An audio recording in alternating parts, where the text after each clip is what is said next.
The city lived by the rhythmic ticking of the old tower clock. It didn't just measure time, it created a sense of order, rhythm, and predictability. Each strike of its bell was familiar. At 7 in the morning, the street stirred to life. At noon, the clatter of dishes filled the cafes. At 9 in the evening, the shops quietly closed their doors. No one questioned the clock. It had always been there, long before the oldest inhabitants could remember. It never failed, never changed, never lied. It was a comfort in a world full of uncertainties. People adjusted their lives to it, scheduled meetings by it, and set their personal watches according to its face. But one day, a boy named Leo, who loved to ask questions, noticed something odd. He sat in the square watching the tower and said aloud, "Why do we all trust that clock? Has anyone checked if it's right?" An old man nearby chuckled. "Of course it's right, son. It's always been right." "But that doesn't mean it still is," Leo replied. "What if it's a few minutes off now? Would we even notice?" The old man waved his hand dismissively, but Leo's curiosity grew. He borrowed a digital stopwatch from school and compared it to the bell strikes. Then he asked travelers about the time on their phones. The differences were small, but real. The clock was 5 minutes slow. Leo told his teacher, then his parents, then the mayor. Some shrugged. 5 minutes is nothing, they said. Others grew annoyed. Why disturb people with this nonsense? But a few listened.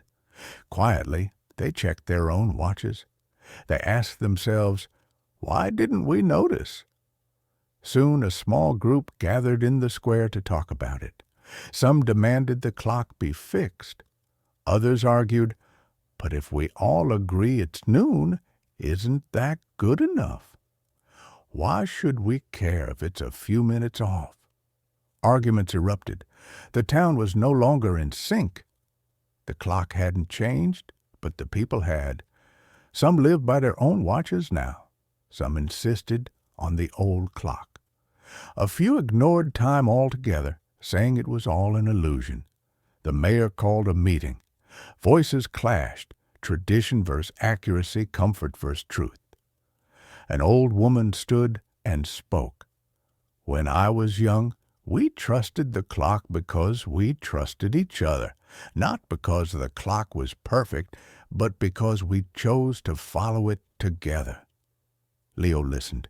He wasn't sure what was better, a truth that disrupted harmony, or a shared illusion that held people together. One night, the clock stopped. Completely. No ticking, no bells. People woke up confused. Meetings were missed. Shops opened late or not at all. For the first time, the town was quiet. Then something unexpected happened. People began talking, really talking.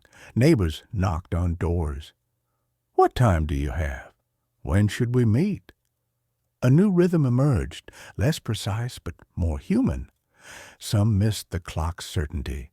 Others felt free. Eventually, the mayor ordered the clock repaired. It chimed again. But people didn't return to it completely. Some checked it. Some didn't. It was no longer the heart of the city, just one voice among many. Leo stood in the square, listening to the bell ring noon. "Still 5 minutes off," he said, smiling, and walked on.